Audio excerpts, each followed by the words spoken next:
Sa Re Ga Ma Pa senior season 5ல இந்த வார எலிமினேஷன்ல ஒரு மிகப்பெரிய ட்விஸ்ட் ஒண்ணு காத்துக்கிட்டு இருக்குங்கிற மாதிரி தான் இப்போதைக்கு அப்டேட் வெளிவந்திருக்குது. சரிகமபா சீனியர் சீசன் 5ல பவித்ரா, செந்தமிழன், இனியா, அருண், ஹரிஷ்னு சொல்லி எக்கச்சக்கமானவங்க பாடி வந்துட்டு இருக்காங்க. இதுல ஒருத்தவங்களும் ஒரு வாரம் பெஸ்டான பெர்ஃபார்மன்ஸ் கொடுத்து வந்துட்டு இருக்கிறதால இவங்கெல்லாம் தொடர்ந்து இந்த சரிகமபா சீனியர் சீசன் 5ல டிராவல் பண்ணி வந்துட்டு இருக்காங்க. ஆனா நம்ம எதிர்பார்க்காத ஒரு நபர் தான் ஒரு வாரமும் எலிமினேஷன்ல இருந்து வெளில போறாங்க. கடந்த வாரம் டிவோஷன் ரவுண்ட்ல விக்னேஷ் வெளியில போவாரு அப்படிங்கிறத யாருமே எதிர்பார்க்கல.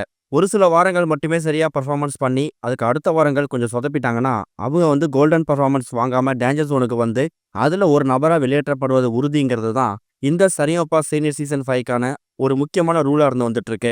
அந்த வகையில இந்த வாரம் எலிமினேஷன்ல ஒரு மிகப்பெரிய ட்விஸ்ட் ஒன்று காத்துக்கிட்டு இருக்குங்கிற மாதிரி தான் அப்டேட் கிடைச்சிருக்குது. சொல்ல போனா சீனியர் சீசன் 5ல இந்த வாரம் டவுன் பஸ் அப்படிங்கிற பெயர்ல கிராமத்துல பஸ்ல போடக்கூடிய பாடல்களை ஒருத்தவங்களும் சூஸ் பண்ணி அவங்களோட பர்ஃபார்மன்ஸை கொடுத்து வந்துட்டு இருக்காங்க. இது வரைக்கும் வெளியான ப்ரோமோஸ்லாம் வச்சு பார்க்கும்போது செந்தமிழன், பவித்ரா, ஹரிஷ் இவங்க எல்லாருமே ஓரளவுக்கு கோல்டன் பர்ஃபார்மன்ஸ் வாங்கிடுவாங்க, டேஞ்சர் ஜோனுக்கு போகாம எலிமினேஷன் தப்பிச்சிருவாங்க அப்படிங்கிறது கன்ஃபார்ம் ஆகும். ஆனா நம்ம எதிர்பார்க்காத ஒரு ஆள் இவர் தான் இந்த வாரம் எலிமினேஷனா அப்படின்னு நினைக்கிற அளவுக்கு தான் ஒரு ஆள் போக போறாங்களாம். சுஷாந்திக்காலாம் கண்டிப்பா எலிமினேட் ஆகி வெளில போறதுக்கு வாய்ப்பே இல்லை. அவங்களோட பெர்ஃபார்மன்ஸை பார்த்துட்டு ஒட்டுமொத்த ஜட்ஜஸும் டாப் நாச்சா இருக்குங்கிற மாதிரி ரிவ்யூ கொடுத்துட்டாங்க. என்னதான் பவித்ராவுக்கு அவங்களோட பர்சனலா, சென்டிமெண்டா, எமோஷனலா பல விஷயங்கள் இருந்தாலும் அவங்க எப்படி பெர்ஃபார்ம் பண்றாங்க அப்படிங்கிற பொறுத்து தான் அவங்க டிராவல் பண்ண முடியும். அதுக்கு இந்த வாரமும் விதிவிலக்கு கிடையாது. ஏன்னா இந்த வாரமும் அவங்களோட பெர்ஃபார்மன்ஸ் அடி தூள் கிளப்புற மாதிரி இருந்திருக்கு. ஹரிஷ்லாம் பாடும்போது எஸ்பி சரண் ஸ்டேஜுக்கே போயிட்டு அவர் காலில் விழுற மாதிரி சில ப்ரொமோஸ்லாம் பார்த்துருந்தோம். ஒருவேளை இந்த வாரம் எலிமினேஷன் ட்விஸ்ட் எதுவும் இருந்துச்சுன்னா யாரு வெளியில போறதுக்கு வாய்ப்பு இருக்கு, இல்ல இந்த வாரம் எலிமினேஷன் எதுவும் இல்லாம ஸ்கிப் பண்ண போறாங்களாங்கிற மாதிரி உங்களோட கருத்துக்களை கமெண்ட்ல ஷேர் பண்ணுங்க. இது ஒரு பக்கம் இருக்க, அனிருத்துக்கு எப்ப கல்யாணம்ங்கிற மாதிரி அவரோட அப்பா இப்ப ரீசெண்டா ஒரு பிரஸ் மீட்ல அப்டேட் கொடுத்திருக்காரு.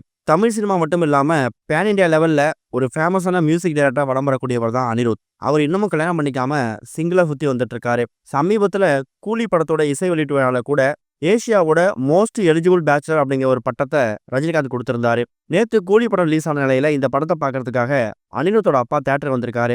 படத்தை பார்த்துட்டு போகும்போது அவர்கிட்ட செய்தியாளர்கள் படம் எப்படி இருக்குங்கிற மாதிரி கேள்வி கேட்டாங்க. அந்த நேரத்துல அனிருத்தோட திருமணத்தை பத்தியும் திருமணம் எப்போதுங்கிற மாதிரி கேள்வி கேட்டிருக்காங்க. அதுக்கு அனிருத்தோட அப்பா என்ன சொல்றாங்கன்னா, நான் உங்களை கேட்கலாம்னு நினைக்கிறேன், உங்களுக்கு தெரிஞ்சா சொல்லுங்க, கண்டிப்பா என்ன கூப்பிடுங்கிற மாதிரி ரொம்ப ஒரு ஃபன்னான ரிப்ளை கொடுத்திருக்காரு. ஸோ இது மூலயமா அனிருத்தோட திருமணத்தை பத்தி அவங்க அப்பாவுக்கே ஐடியா இல்லை அப்படிங்கிறது தான் அவர் கொடுத்த பதில் மூலியமா தெரிய வந்திருக்குது.